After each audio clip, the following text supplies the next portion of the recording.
Everybody would be seated, the lights would go down, usually just one red bulb would be glowing, and then they put on a gramophone record. Helen Duncan would come in a black gown, and then people would just wait. And that's how the séance began. This is Malcolm Gaskill. He's talking about a woman named Helen Duncan and her séances. He's a professor of early modern history at the University of East Anglia in Norwich, England. Helen Duncan traveled around England in the 1930s and 40s, going from big cities to seaside towns, and people flocked to see her. She would begin each séance by going into a trance, and then she would summon the dead. People said they could actually see their dead relatives in the room. A man named Vincent Woodcock claimed that he'd seen his dead wife 19 times at Helen Duncan séances, and that his wife was so real she even touched him. She removed his wedding ring and put it on the hand of another woman at the séance. He then went on to marry that other woman. Helen Duncan was said to have summoned spirits of parents, siblings, aunts, and uncles, sometimes more than 20 spirits in a single sitting. She could even bring back pets. One of the most famous was a parrot named Bronco. Sitters who went to the séances probably went for two reasons. Some people would go because they thought it was a bit of a lark and a bit of fun. Other people, bereaved people often, would be going because they wanted to see once again the spirits of those that they'd loved and lost. This was the 1940s, and many of the people who came to see Helen Duncan had sons and husbands and brothers fighting in World War II. They wanted to hear anything about how the war was going. Because with censorship and news blackouts and restrictions on movement, and news coming fairly intermittently from abroad where soldiers are fighting, there's just this great kind of vacuum of information, but also a very great desire to know what's going on, knowing when bombing raids are going, knowing where men have moved and so on. Helen Duncan often traveled to the seaside town of Portsmouth. It was a naval town where it seemed every other family had someone on a warship. She held séances in a small room above a drugstore, and reportedly, one night a ghost-like figure in a sailor's uniform appeared. He wore a cap that said HMS Barham, the name of a British battleship. The ghost of the sailor hovered around a woman and said, "Sorry, sweetheart, my ship sank in the Mediterranean. I've crossed over to the other side." And Britain only has a handful of really big battleships, so the news which then this sailor imparts that the Barham has been sunk is really a very big deal. The Barham was stationed off the coast of Egypt as part of the Mediterranean fleet, with more than 1,000 men stationed on board. The next day, a woman from the séance called the Royal Navy to ask if it was true that the HMS Barham had gone down. And, incredibly, it had. The ship was hit by 3 torpedoes from a German submarine. More than 800 men died, but no one was supposed to know that. The British government had been keeping the ship's loss a secret, partially because morale was already so low, and partially for strategic reasons. There were reports that the British government wanted so badly to keep the secret that they forged Christmas cards from the deceased sailors. It gets around, or it gets back to the Admiralty and to the security services, that there is a medium who is talking about ships and that she should be watched. The British intelligence agency, MI5, began investigating her. It's funny to think British intelligence worried that a woman putting herself in a trance above a drugstore could compromise British safety. On the other hand, the British War Office had also hired an astrologer to predict Hitler's next move. Still, no one's ever figured out how Helen Duncan knew that ship had gone down. I'm Phoebe Judge. This is Criminal.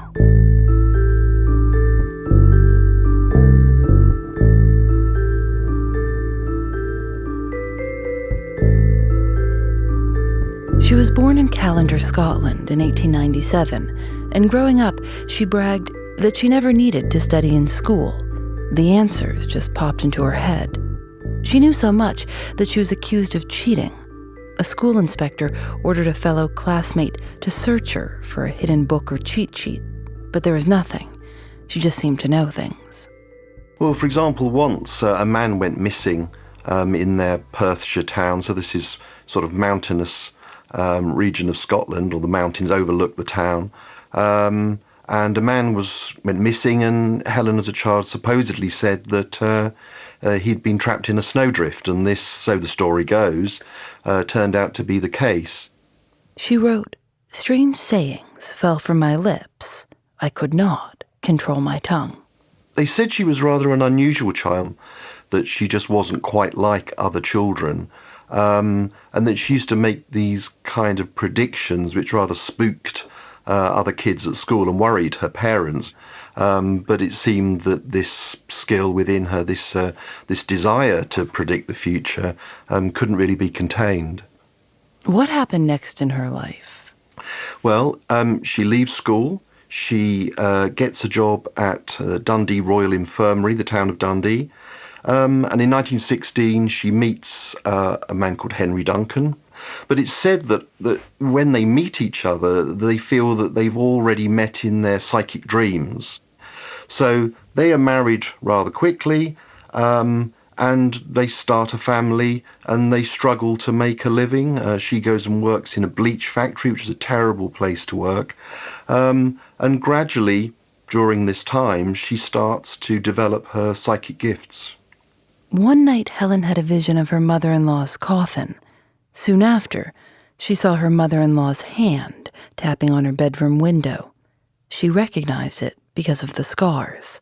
Her mother-in-law gutted a lot of fish. The next morning, they learned she was dead. Henry documented the accuracy of Helen's visions, and she started to experiment. She began small. She would rub a sealed letter along her spine and try to receive what it said. She tried levitating small objects.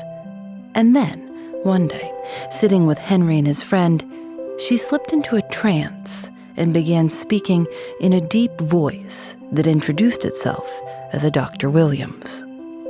After that, she and Henry began hosting séances in their house every Thursday. The thing about the séance is that it's a kind of strange mixture of genre. So that at one level it's like a small, nonconformist, congregational church gathering, like a church service. And in other ways it's a bit like a vaudeville act, or it's a music hall act, where there's a bit of fun and there's a bit of music, and sometimes the spirits will dance, and then the mood changes and it becomes somber again. So that, like any kind of variety show, you need a master of ceremonies. In the tradition of spiritualism, mediums like Helen had their own guides. They were ghosts who helped the medium perform the séance, connecting the medium to the dead. So Helen would go into her trance, and her spirit guide, his name was Albert, would emerge. Sometimes people said they could see him. Other times, they just heard him. So he has this rather odd accent. It's sometimes Australian. It's sometimes kind of BBC posh English. It's really rather all over the place. But Albert is the person who protects Mrs. Duncan because, of course, during the séance, the medium is in a trance. The medium is kind of unconscious. So that the spirit guide is presenting this to the audience, as it were. But she has another guide who is a little girl called Peggy, rather Shirley Temple-like, who comes out and rather winsomely sings Bar Bar Black Sheep, typically. This seems like kind of a motley crew she got together up there, huh? Yeah, I think there's something for everyone at a séance. You know, there's a real kind of, it's a mixture of fun with, the deeply serious and often extremely emotional. One woman claimed she was visited by her son, who had died young, and that he was so real she could hug him. She was overwhelmed with gratitude. "I'm a new woman," she told Helen. The spiritualist movement had begun a century before in the United States, in upstate New York, with two girls who were 11 and 14 years old. These sisters, the Fox sisters, claimed to develop these skills of speaking to the dead. People said the Fox family had been bothered by thumps and knocking that followed the girls around the house.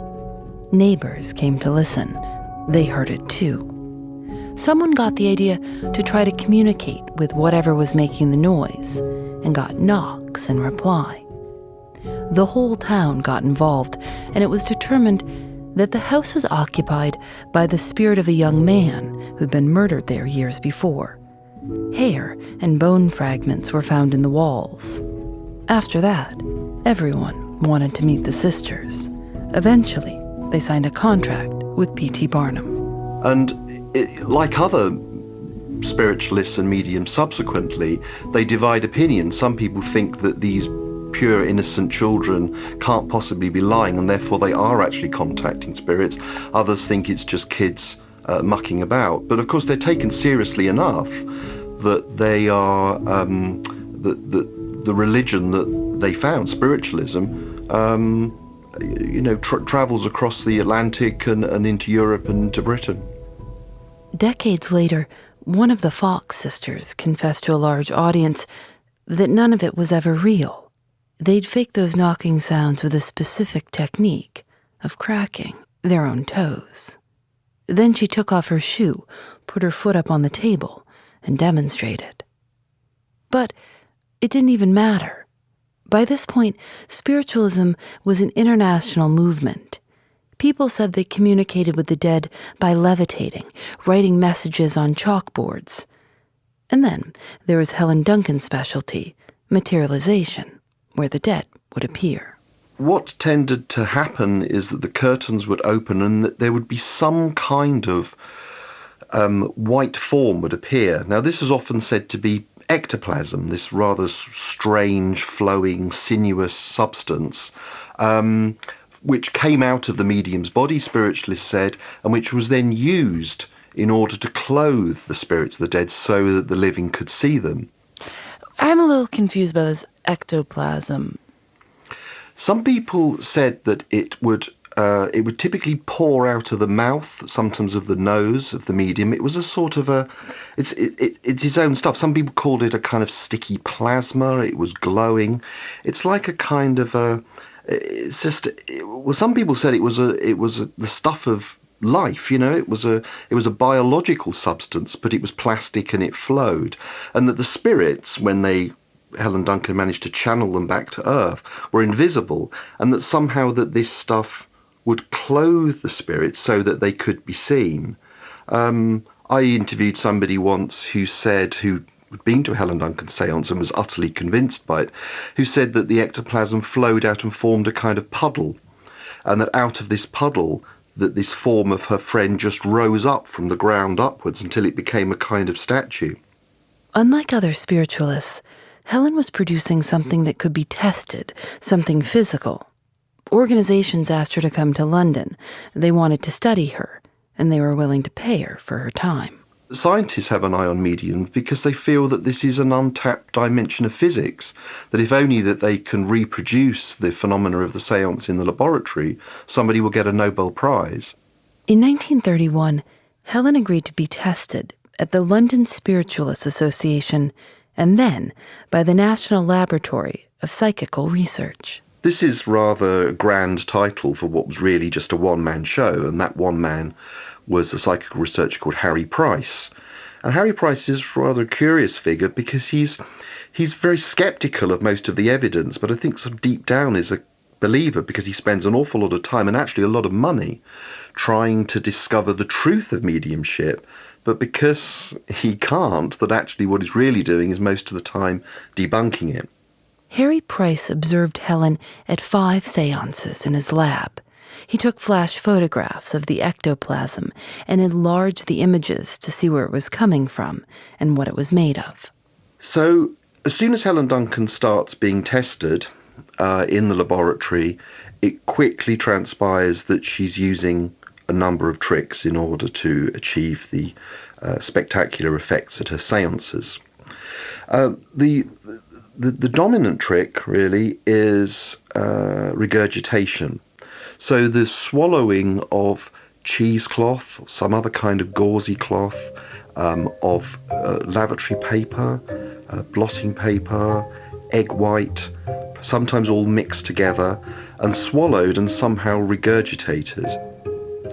But there's a more innocent, if that's the right word, kind of trick, which is just to manipulate one's image in a dark room. So that you've got these dark curtains around the cabinet, and it can be demonstrated that if you're wearing light clothing or you're draped in some kind of white material, just by adjusting the width of these curtains, that one can look either large or thin, or sometimes by crouching down small or tall, and that in a very dark room, especially when people are in rather a suggestible mood, this can look quite good, I think. So it's a form of stage trickery. It's an illusion that will make you look small or make you look big. Sometimes Helen Duncan just has bits of cloth that she jiggles around. I met somebody once, psychic researcher, who said he could see cheesecloth just hanging on a coat hanger. She also cuts pictures out of magazines. She also has rubber gloves that she blows up. What would she blow up the gloves for? To put a hand out, so that it seemed like a hand was reaching out from the beyond. Harry Price went public about the cheesecloth. He published a report called Regurgitation and the Duncan Mediumship. Newspapers all over picked up the story. Supporters came forward to defend her. One man said he'd seen spirits sit on people's knees and eat apples and drink water. He said they took off his boots and wore them around. He wanted to know how regurgitated cheesecloth could have done that. I mean, you really must have wanted to believe this stuff, because if I saw just a blown-up rubber glove and a piece of cheesecloth on it, I would just have my eyes open for all of this stuff. Yeah. Well, some people are. But other people are in a dark room when they've gone along there expecting to see spirits of the dead. It is quite extraordinary how, in a sense, we used to the idea of seeing as believing, but really believing is seeing. You can reverse that. Harry Price's report ultimately served as good publicity, really putting her on the map. Everyone wanted to see a Helen Duncan séance for themselves, and she was happy to charge them for admission. Of course, she was. Her séances were interrupted a number of times, and this cheesecloth was seized. So in 1939 in Wales, that there was a séance where a man who was a believer went to see the spirit of his brother, but was dissatisfied by what he saw, jumped up, grabbed the cloth. Helen Duncan punched him, but he managed to get this cloth away. And so that there was actually some of this physical evidence actually taken from séances, which really said pretty unequivocally that what people were watching was a trick. That cloth survived and is archived in the University Library in Cambridge, where Malcolm Gaskill lives. So some years ago, when I did actually order this box up in the archive and open it up, and there is actually this cloth and the whole story contained within it. And when the archivist wasn't looking, I did actually pull this piece of cloth out and just throw it in the air. And it was like parachute silk. They just caught the air and it just sort of slightly shimmered down. And just for a second, I got a glimpse of what that might look like in a dark room in the right kind of intense atmosphere. And it just was a momentary insight. And then I was immediately reprimanded for throwing the manuscripts around the room, as they said at the time.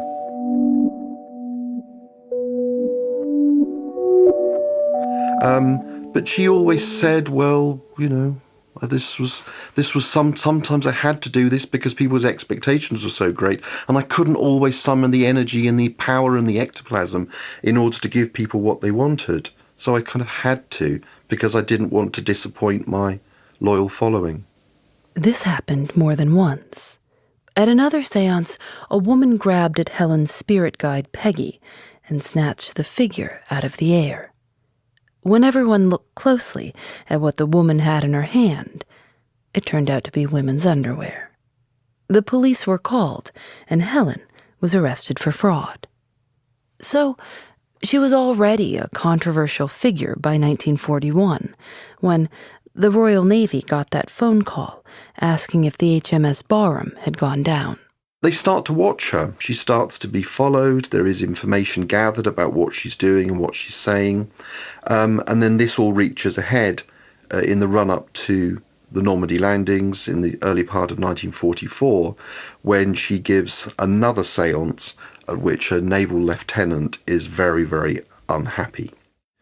So this naval lieutenant goes to her, goes to one of her séances, and he's called upon by Albert, the spirit guide, and he basically, I think, plays with them, and he claims that he has an aunt and his sister and that they've died. In fact, he's got no aunt and his sister is alive and well, but actually that spiritual communications come back from both his relatives. So at that point he knows that it's really is nonsense. So he reports this is in January 1944, and he reports this to the local police, and undercover policemen go to a subsequent séance, and then as a given signal they blow their whistles, they jump up, the lights are switched on, and that there's a struggle. They grab at the cloth that Helen Duncan is using to produce these so-called spirit forms. One of her followers, helpers, manages to grab the cloth back, but in all the kerfuffle with furniture flying and so on, Helen Duncan is arrested and taken into custody. Normally, a fraud like this would be charged under something called the Vagrancy Act. She'd get a fine and a slap on the wrist. That's what happened last time. But this time, Helen was charged with something unusual. They use a very old act, the Witchcraft Act of 1735. Now, this was an act which was introduced in order to end the period of witch hunting of the 16th and 17th centuries, but the terms of the 1735 Witchcraft Act, particularly Section 4, are that it is illegal to attempt or pretend to conjure the spirits of the dead. Helen's defense attorney claimed to have 300 witnesses prepared to testify that she was absolutely genuine. The trial is really rather extraordinary event. It is a cause célèbre. You've got to imagine that by this point in time that Britain is really tired of the war. You know, there isn't much fun, there isn't much entertainment. It's a drab and colourless environment in London. So to have something as kind of exciting and bizarre as this attracts an awful lot of public attention.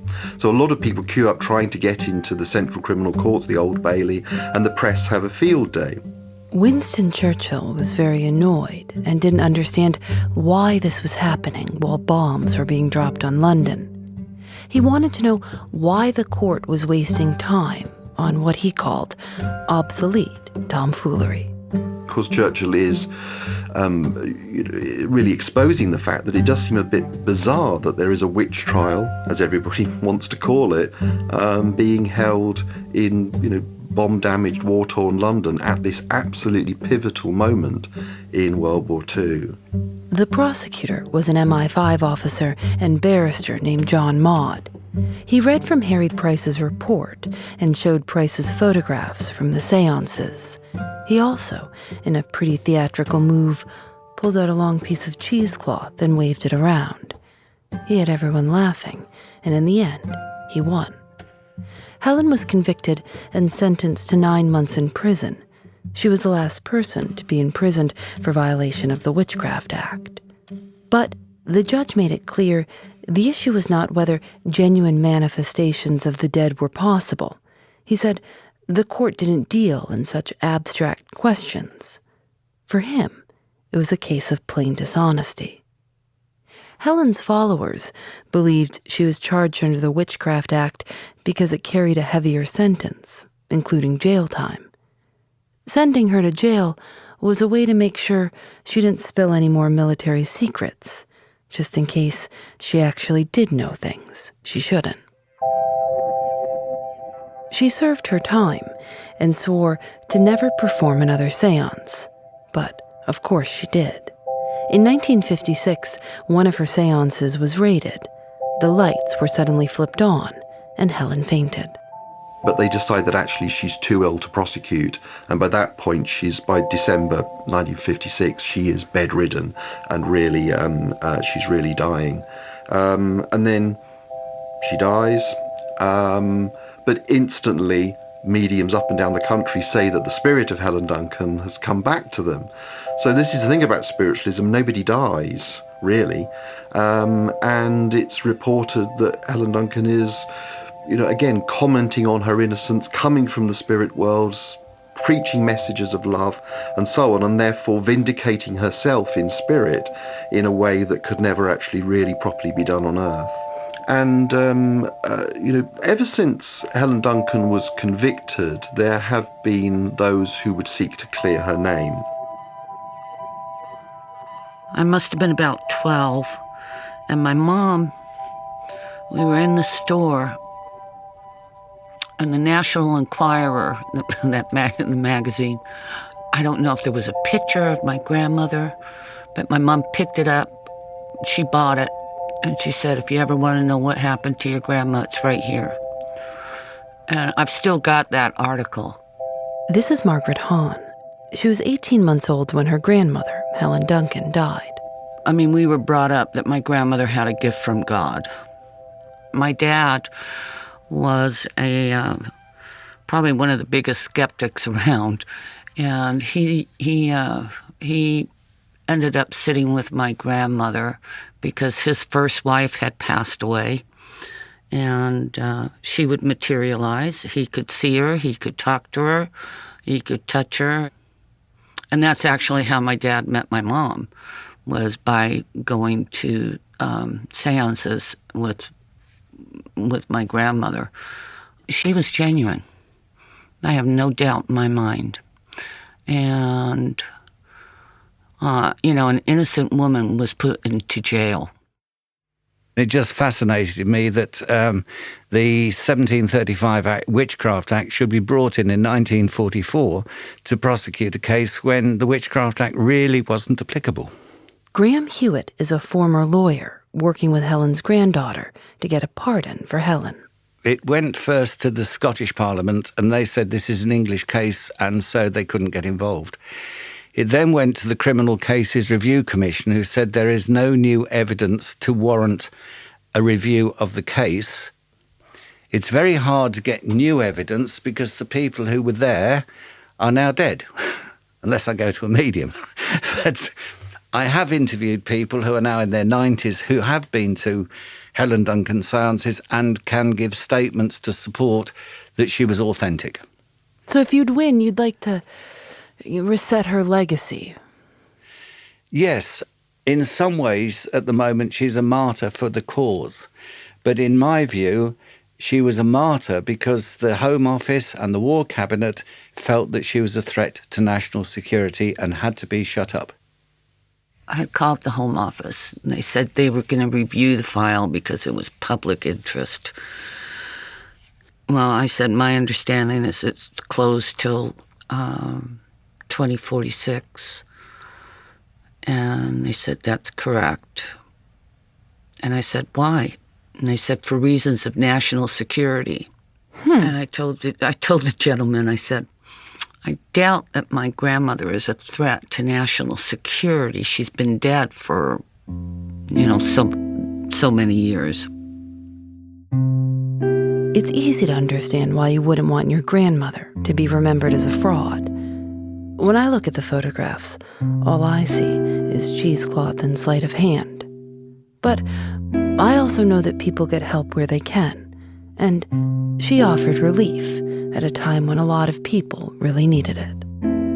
I also once met an old lady whose father had been killed in the First World War, and she said to me, I think she was sort of rather perhaps annoyed by what I was saying, but suggesting that Helen Duncan might have been a fraud. But she said to me, well, my father was killed in the First World War, and that when we met Mrs. Duncan, our father came back to us. And before then, the family had been broken, and now the family was remade. And of course, somebody telling that kind of story in that emotional way, it's rather hard to argue with the emotion, even if I perhaps don't believe that her father really did return to her, but that's why this is such a rather difficult story to tell, because of course for her the meaning of the seance that she went to really can't be argued with. I mean, it really did help their family.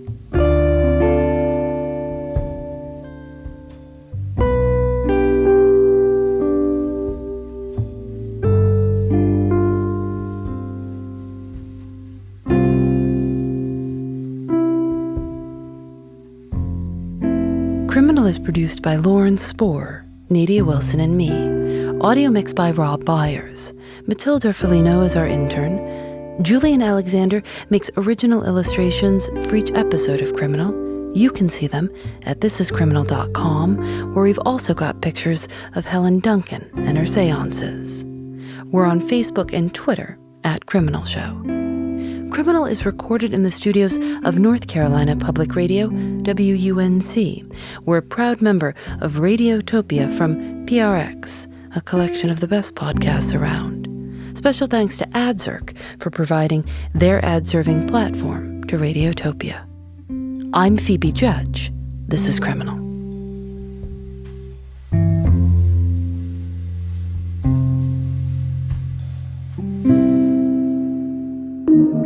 Radiotopia from